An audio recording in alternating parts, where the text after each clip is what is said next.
FNSEA, environ 500 d'entre eux ont fait le déplacement en provenance du Cantal. L'objectif, sensibiliser les Français sur la hausse de leurs charges, contester aussi les marges opérées par la grande distribution. Écoutez par exemple cette agricultrice venue d'Aubrac.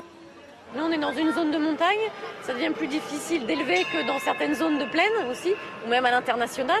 Donc on avait envie de montrer que grâce aux vaches, il y a encore du monde dans les zones de montagne, dans les zones rurales. Donc c'était montrer ça aussi, montrer aussi qu'à Paris, montrer aux Parisiens plutôt qu'il y a des vaches en montagne, il y a des vaches dans les zones rurales. Et derrière les vaches, il y a plein de gens qui vivent. Donc il faut garder tout ça, il faut réussir à vivre tous ensemble grâce à nos vaches.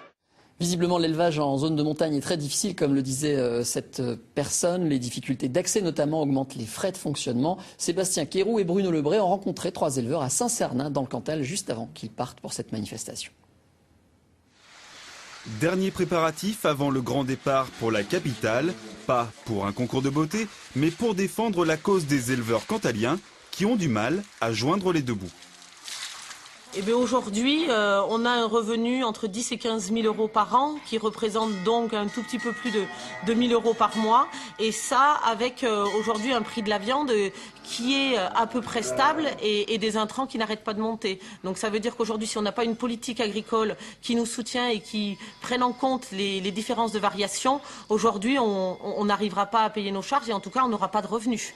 Car travailler en zone de montagne pose un véritable problème pour les éleveurs. La production d'aliments sur place est presque impossible. Et comme il faut bien nourrir ces bestiaux, les éleveurs n'ont pas d'autre choix que d'importer l'aliment et l'engrais. Et au final, ça coûte très cher.